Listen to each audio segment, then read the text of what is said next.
get you a new insert every month is $5 a month. I'll pass.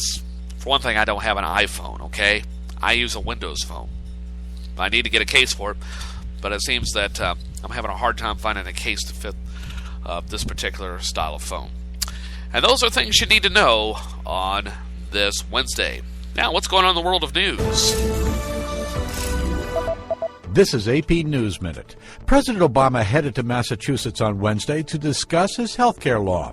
The president used the speech to highlight the gradual rollout of the state's landmark 2006 health care law and keep expectations low for the early sign-up for his overhaul. Health and Human Services Secretary Kathleen Sebelius says she's sorry consumers have wasted so much time dealing with technical problems on the Obama administration's health insurance website. Sebelius says she's accountable for fixing the problems, and that will happen by the end of November. Authorities say that 6 people found dead in a South Carolina home had all been shot in a domestic dispute that ended with the gunman's suicide.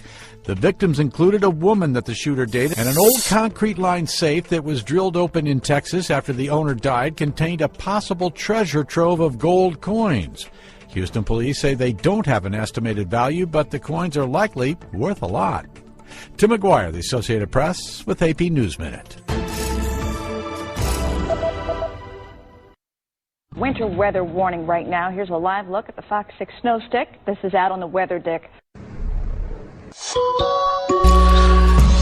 And it's time for a look at the weather forecast as we head into Halloween for tomorrow. It looks like, starting off in the Midwest, a strengthening storm system moves from the middle Mississippi Valley tomorrow morning through the Great Lakes tomorrow night to southeastern Canada by Friday.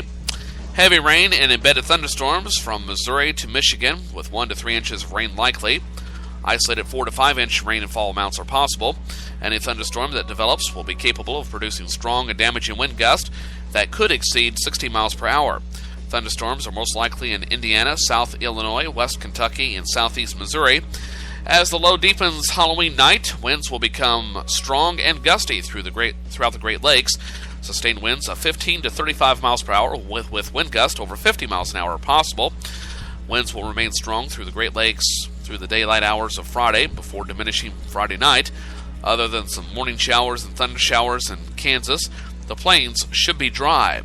Highs should be in the 60s to lower 70s from Michigan to the Ohio and mid-Mississippi valleys. Highs in the plains will be in the 40s and 50s north and 60s in Kansas. In the south, strong Midwest storm pushes a cold front throughout the region on tomorrow and Friday. Heavy showers and thunder showers will accompany the front through the region.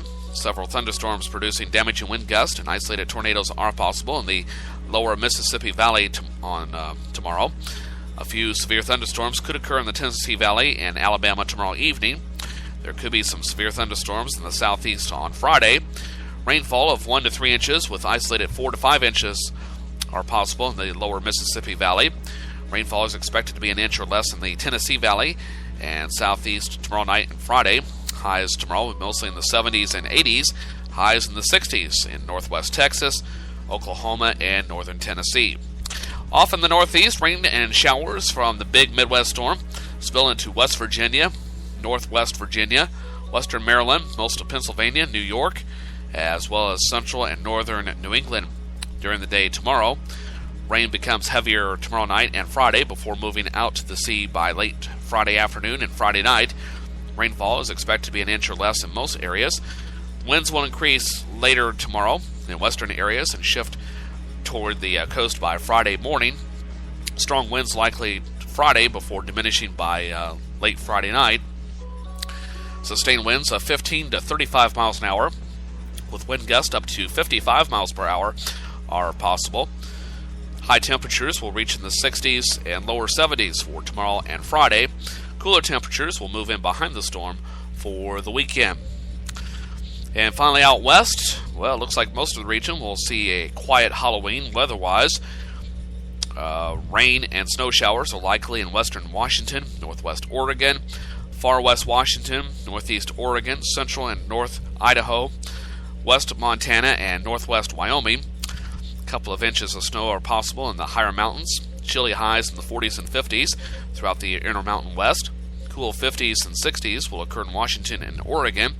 Warmer 60s and 70s in California, South Nevada, South Arizona, and South New Mexico. And that, my friends, is a look at the nationwide weather forecast, which you can get 24/7 by going to my website, tinyurl.com/Gunther's House, on your computer, tablet computer, Linux computer, or Macintosh, as well as on your smartphone at tinyurl.com/Gunther Mobile. Just click on the weather button. In the meantime, a flash flood watch remains in effect through tomorrow for us here in the Kirksville, Missouri area. Additional heavy rainfall is expected to occur overnight into tomorrow. We've seen quite a bit of rain throughout the day today.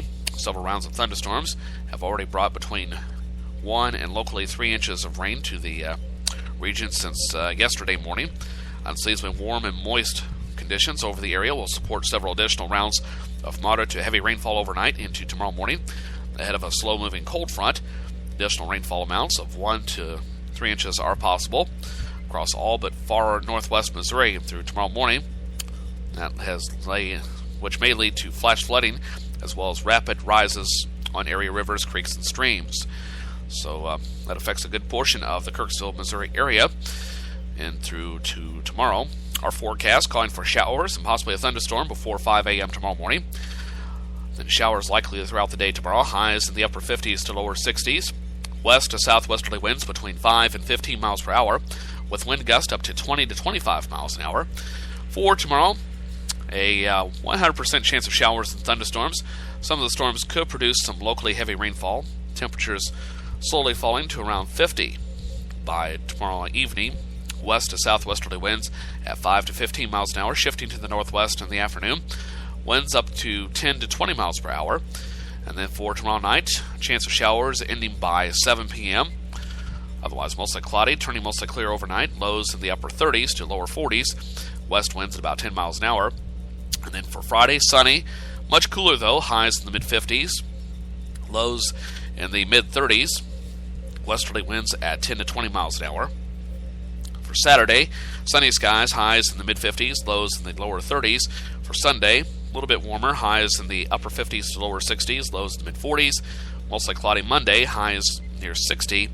For Monday night, a 40% chance of rain and thunderstorms, lows in the mid-40s. For Tuesday, another chance of rain and thunderstorms, highs in the mid-50s, lows in the mid-40s. For Wednesday, a chance of showers, with highs in the lower 50s.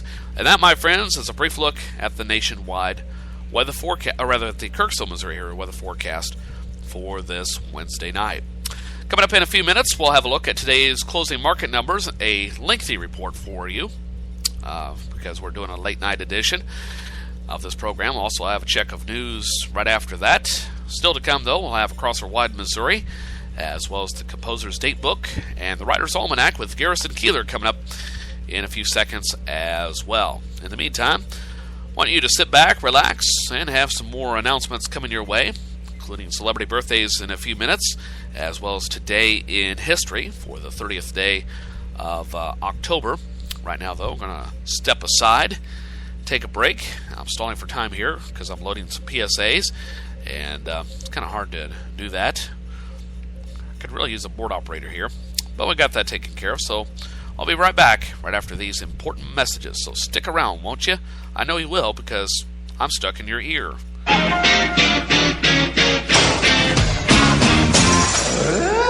I can solve difficult problems for a Fortune 500 company. I can run a successful business. I can manage your home improvements. I can publicize your message. I can motivate your audience. I can put my military experience to work for your company. I can teach your children.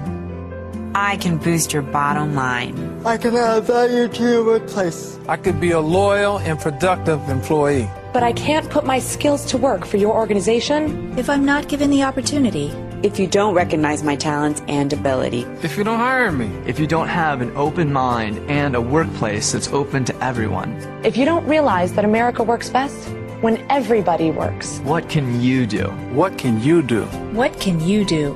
you can remember that it worked. It's what people can do. It's what people can do that matters. Nearly 50 million Americans have disabilities. Capitalize on their talents with employment practices that benefit everyone. Learn more at whatcanyoudocampaign.org. When severe weather strikes, schools, government buildings, and even Social Security offices may be closed. The place to go to find out about emergency closings is www.socialsecurity.gov/emergency. Social Security's Office Closings and Emergency Information page provides what you need to know about specific offices that are closed due to weather and emergencies, as well as reminders about upcoming federal holidays during which government offices are closed. Select the Get Email Updates link next to the red envelope to receive emails alerting you to emergencies and closings affecting Social Security. Keep in mind that when the weather outside is frightful, using our online services can be so delightful at www.socialsecurity.gov. The Writer's Almanac podcast is supported by the Poetry Foundation, publisher of Poetry Magazine. You can browse back issues of the magazine and become a subscriber at poetryfoundation.org.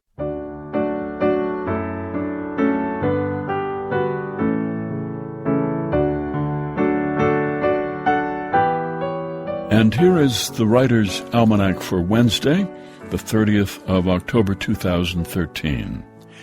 It was on this day, 1938, a cylindrical Martian spaceship landed in Grover's Mill, New Jersey, and began incinerating onlookers with an alien heat ray, an event that was covered by the Columbia Broadcasting System and its affiliated stations and caused mass hysteria in the East.